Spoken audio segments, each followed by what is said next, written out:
अस्सलामुअलैकुम नाज़रीन, रज़ा computer institute में आपका खैर मक़दम है दोबारा से।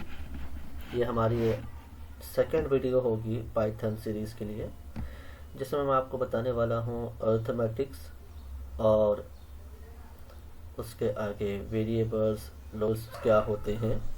ठीक, तो हम लोग अब यहाँ पर देखने वाले हैं पाइथन की सेकंड लेसन को। ठीक है, तो हम पिछले वीडियो में हमने शुरुआत की थी कि हमको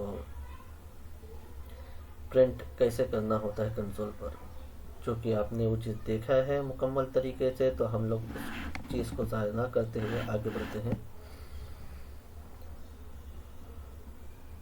हम अपने यहाँ पर पहली नहीं दूसरी फाइल बनाने वाले हैं, जिसका नाम मैं लगता हूँ यहाँ पर लिखूँगा मैं जो कोड डालने वाला हूँ। उससे पहले मैं आपको दिखाता हूँ, फाइल में सेव करता हूँ, सेव एज करूँगा। इसे मैं डेस्कटॉप पर कर रहा हूँ, डेस्कटॉप पर करूँगा मैं। इसका नाम डालता हूँ RCI second.py, इस नाम सेव करूँगा। पिछली बार कैसा इसको मैं सेव एज टाइप ऑल ही रखूँगा और सेव कर दूँगा। सेव करने के बाद अब ये फाइल तो बन चुकी है, मुझे अंदर करनी है कोडिंग करने के लिए हम यहाँ पे यूज़ करेंगे दो वेरिएबल्स। अब वेरिएबल्स क्या होते हैं, मान के चलिए कि आपके पास कोई एक बैग है, तो बैग के अंदर मुख्तलिफ किस्म की मुख्तलिफ तरीके के चीज़ें आपके पास मौजूद होंगी, जैसे कि पेन, पेंसिल, इरेज़र, रूलर और बुक्स होंगी। इसके अलावा आपके खुद के पर्सनल चीज़ें भी होंगी।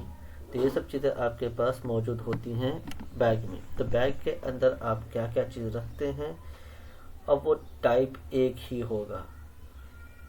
अब यहाँ पे बैग जो समझ लीजिए बिल्कुल ऐसा होगा कि वहाँ पर सिर्फ एक ही वैल्यू या एक ही चीज़ रखी होगी पूरे बैग में, सिर्फ एक नोटबुक या सिर्फ एक पेन या एक पेंसिल।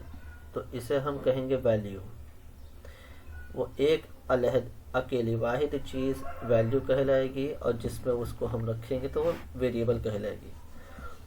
चलिए हम यहाँ पे देखते हैं, इसी एग्जाम्पल के तौर पे मैंने यहाँ पे वेरिएबल का नाम बनाया बैग। ठीक है, बैग इज इक्वल टू, अब बैग के अंदर क्या है, बैग के अंदर है नोटबुक। अब जैसे मैंने आपको बताया कि आप इसको डबल कोट या सिंगल कोट दोनों में लिख सकते हैं। मैं यहाँ पे डबल कोट का इस्तेमाल कर रहा हूँ। अब इसके बाद मैं लिखता हूँ यहाँ पे प्रिंट, और प्रिंट में मैं यहाँ पे वैल्यू नहीं पास करूँगा, मैं यहाँ पे पास करूँगा कि उसका वेरिएबल क्या है, मतलब उस कौन सा वेरिएबल है जिसमें क्या वैल्यू है। मुझे जानना है कि एक वेरिएबल उसमें क्या लिखा हुआ है। अब मेरे पास वेरिएबल नोटबुक तो नहीं है, वेरिएबल है बैग, तो मैं यहाँ पर बैग लिखूँगा। तो प्रिंट ये होगा कि उस वेरिएबल में क्या स्टोर है, उस वेरिएबल में क्या स्टोर है वो आपको जाहिर हो जाएगा। अब इसको मैं करता हूँ सेव। जो भी आप काम करें इसे आप सेव करते चले जाएं, ताकि आपको बाद में दिक्कत ना आए। इसके लिए हम चलते हैं हमारे टर्मिनल, जिसका नाम है कमांड प्रॉम्प्ट। यहाँ पे हम उस लोकेशन पे जाएंगे, लोकेशन का नाम हम डालते हैं डेस्कटॉप, CD करके पिछली बार के साथ में देखा हुआ है। तो अब हम यहाँ पर लिखेंगे py या पाइथन स्पेस आपकी फाइल का नाम। हमारे फाइल का नाम है RCI second.py। एंटर दबाएं। अंदर क्या लिख के आ रहा है, नोटबुक। तो हमने उस वेरिएबल के अंदर कंटेंट को हमने प्रिंट करवाया है। चलिए हम अब आगे बढ़ते हैं अरिथमेटिक की तरफ। अरिथमेटिक्स में क्या होता है, मैं अभी यहाँ पर नई फाइल नहीं बनाऊंगा, मैं यहाँ पे सब चीज़ इसी में करके आपको दिखाऊंगा। अरिथमेटिक आप समझ लीजिए मेरे पास यहाँ पे नंबर NUM1, ये एक वेरिएबल है जिसके अंदर मैंने वैल्यू डाली है 6। num1 के अंदर वैल्यू है 6। अगले वेरिएबल होगा num2 जिसके अंदर वैल्यू है 4। num1 के अंदर 6 है, num2 के अंदर 4 है। मुझे दोनों को क्या करना है, प्लस करना है। तो मैं यहाँ पे करूँगा प्रिंट पहले वेरिएबल प्लस दूसरे वेरिएबल को इस तरह से लिखूंगा। प्रिंट के अंदर हम वो चीज़ डालते हैं कि हमको क्या प्रिंट करना है या क्या चीज़ आउटपुट में शो करवाना है। तो हमको शो ये करवाना है कि num1 और num2 ये दो जो है वेरिएबल्स, इनकी वैल्यूज़ को मुझे करना क्या है, प्लस करना है। अब यहाँ पे ध्यान ये दीजिए कि यहाँ पे दोनों के वैल्यूज़ इंटीजर है। इंटीजर मतलब numbers without decimal, numbers without decimal integer कहलाएंगे। तो ये फ्लोटिंग नंबर्स नहीं है, ये इंटीजर नंबर्स हैं। अगर इसके आगे 0.0 होता तो ये फ्लोटिंग नंबर कहलाता। ठीक है। अब यहाँ पे आपके पास देखिए दो वेरिएबल्स है, दोनों की अलग अलग वैल्यूज़ है। मैं दोनों को प्लस करने वाला हूँ।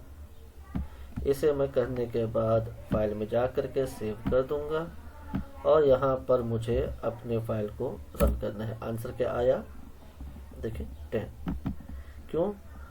क्योंकि देखिए num1 के अंदर वैल्यू थी 6, num2 के अंदर वैल्यू थी 4। तो ये दोनों को प्लस करने पर 6 + 4 हो जाएगा। 6 + 4 आंसर होता है 10। अब मुझे यहाँ पे जानना है कि दोनों का सब्ट्रैक्शन क्या होगा। तो मैं यहाँ पर बीच की साइन चेंज कर दूंगा हाइफन या माइनस से। इसे मैं सेव करूँगा। सेव करने के लिए शॉर्टकट के लिए आप याद रख लीजिए Ctrl+S। Ctrl+S से आपकी फाइल सेव होती है। ये बिल्कुल नॉर्मल ही आप जो विंडोज सीखते हैं उसमें ये चीज़ सिखाई जाती है आपको। ठीक है। तो यहाँ पे देखिए आपको आंसर दिखा रहा है 2 because 6 - 4 gives you 2 is the answer. इसी तरीके से मुझे यहाँ पर दोनों को मल्टीप्लाई करना है। तो मैं यहाँ पर यूज़ करूँगा एस्टरिस्क या स्टार का इस्तेमाल करूँगा, जो आप आम भाषा में कहते हैं। इसे सेव करेंगे और फिर यहाँ पर उसको रन करेंगे। आपको आंसर दिखाएगा 24। अब मुझे यहाँ पर दोनों को डिवाइड करना है। सेव करेंगे। डिवाइड के लिए मैंने क्या यूज़ किया है, स्लैश। बस मैं यहाँ पर ऑपरेटर चेंज कर रहा हूँ। हाँ, ये बीच की चीज़ है, इसे हम कहते हैं ऑपरेटर। ठीक है। तो मैं आपको नीचे कमेंट करके बता दूँ, operator is the sign between two integer or floating numbers variable। floating numbers नहीं, नंबर वेरिएबल्स, क्योंकि यहाँ पर एक ही नंबर लिखा हुआ है और यहाँ पे अलग अलग वेरिएबल्स हैं। तो यहाँ पर दो इंटीजर वाले फ्लोटिंग नंबर्स होंगे या इंटीजर वाले कोई भी नंबर होंगे। ठीक है। अब इंटीजर और फ्लोटिंग नंबर आपके को इसके बारे में बता चुका हूँ। इंटीजर का मतलब आप समझ लीजिए ठीक से। Integer means numbers without decimal values, और फ्लोटिंग मीन्स फ्लोट या floating numbers with decimal values. इसका बिल्कुल आसान सा एग्जांपल आपको यहाँ पे देख लीजिए होगा 0, 1, 17, 100। ठीक है। ये आपका इंटीजर वैल्यू हो गया। वही आप अगर देखेंगे फ्लोटिंग के अंदर तो उसका एग्जांपल कुछ इस तरह से होगा 1.2, 0.9, 17.6 या 100.7 एंड सो ऑन। देखिए यहाँ पर फ्लोटिंग के अंदर डेसिमल वैल्यू आ रही है, इंटीजर में कोई डेसिमल वैल्यू नहीं है। तो मैंने आपको यहाँ पे खुलासा बता दिया है कि ऑपरेटर क्या होता है, इंटीजर क्या होता है, फ्लोटिंग क्या होता है। ठीक। तो अब हमने यहाँ पे समझ लिया है कि अरिथमेटिक को कैसे अंजाम दें। अब हम जानना चाहेंगे कि हमारे पास जो है जो यूज़र है वो इनपुट एंट्री करे। यूज़र इनपुट करेगा और आंसर शो करेंगे। ठीक है। तो हम चाहते हैं कि यूज़र इनपुट करे। तो अब यहाँ पे याद रखें कि हम लोग जो है वेरिएबल जो भी रखें उसके आगे इक्वल टू रखेंगे। यहाँ लिखेंगे हम इनपुट। क्या लिखेंगे? इनपुट। इनपुट एक फंक्शन है। इनपुट के अंदर हम यहाँ पे लिखेंगे एंटर फर्स्ट नंबर। ये बिल्कुल एक प्रॉम्प्ट से दिखाई देगा कि आप यहाँ पे एक नंबर डालिए। बिल्कुल ऐसे ही यहाँ पे आप num2 के लिए ले लीजिए। यहाँ पे आप लिखिएगा एंटर सेकेंड नंबर। ओके, ठीक।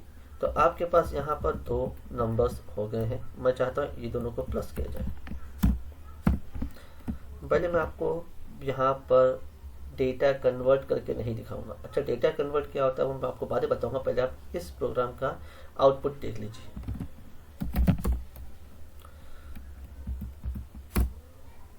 पहला नंबर मैंने डाला है 6, ठीक, क्योंकि यहाँ पे मैंने इनपुट लिखा हुआ है तो यहाँ पे यूजर इनपुट डालेगा। सेकेंड नंबर 4, एंटर दबाएं। आंसर क्या आ रहा है? 64। क्या दोनों को प्लस करने के बाद 64 आता है? नहीं। तो यहाँ पे गड़बड़ क्या आ रही है? ये दोनों इनपुट एंट्रीज को स्ट्रिंग क्या अज्यूम कर रहा है? स्ट्रिंग। अच्छा, स्ट्रिंग क्या होता है? String is the group of letters, special characters, etc. ठीक है, लेटर्स, स्पेशल कैरेक्टर्स एक्सेट्रा, इन सब के ग्रुप को वो अज्यूम करता है। लेकिन यहाँ पे हम इंटीजर के बारे में बात कर रहे हैं। तो integer is the number without decimal. हमने यही डेफिनेशन देखा था। तो यहाँ पे देखिए, आप जो इनपुट एंट्री दे रहे हैं वो उसको स्ट्रिंग मतलब कोई लेटर या स्पेशल कैरेक्टर जैसा अज्यूम कर रहा है ना। तो परेशानी यहाँ पर यही आ रही है कि हमको उसको बताना है कि ये इनपुट एंट्री इंटीजर है, ठीक।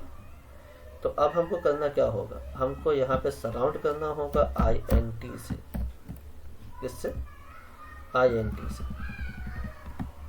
int मतलब ये जो अंदर एंट्री होगी वो इंटीजर के मानिंद जाहिर की जाएगी। अब चलो देखते हैं सेव करके। एंटर फर्स्ट नंबर 6, अगला नंबर 4। आंसर क्या आया? 10।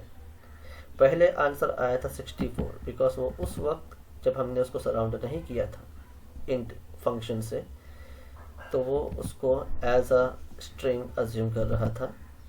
लेकिन जब हमने उसको इंट फंक्शन से सराउंड करवा दिया तो वो उसको अज्यूम करने लगा एज इंटीजर, ठीक। तो आपको एक चीज़ समझ में आ गई होगी। इसी तरीके से आप 2 नामों को ज्वाइन कर सकते हैं, जैसे कि मैं आपको अभी करके दिखा देता हूँ। जैसे कि मेरे यहाँ पे फर्स्ट नेम है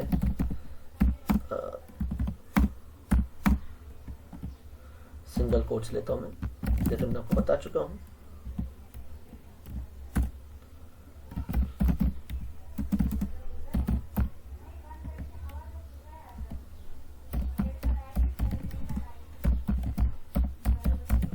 मैं आपको बता चुका हूँ कि हम सिंगल कोट या डबल कोट जो भी लें वो बिल्कुल एक यकसा काम करता है, सेम काम करता है। तो अब हम यहाँ पे यूज़ करेंगे फर्स्ट नेम। अब यहाँ पे याद रखिए कि चीज़ें केस सेंसिटिव होती हैं, ठीक है। अगर आपने यहाँ पे एफ नेम कैपिटल में लिखा, ठीक है, एफ नेम आपने कैपिटल में लिखा है, तो अब यहाँ पे प्रॉब्लम क्या आएगी? एफ नेम एग्जिस्ट नहीं करता, ओके। तो आपको यहाँ पर चीज़ें जैसे आप डिक्लेयर करेंगे बिल्कुल आपको उसी तरीके से लिखनी पड़ेगी। देखिए आपको क्या दिखा रहा, ठीक है। तो यहाँ पर बाकायदा हमने स्ट्रिंग का इस्तेमाल किया है। Why? Because it's a group of letters. See, letters RAZA Raza letters है। इसके अगर आगे मैं स्पेस डालता हूँ ये अज्यूम करेगा वो as a special character, okay. देखिए, ठीक, समझ में आ गया आपको? हाँ, तो ये चीज़ आपका हो गया इसे जो चैप्टर को कहेंगे, हमने अभी जो किया है उसे कहते हैं कॉन्कैटिनेशन। क्या कहते हैं? कॉन्कैटिनेशन। अब मैं आपको इसके स्पेलिंग नीचे लिख के दिखा देता हूँ। कॉन्कैटिनेशन, ठीक है, मीन्स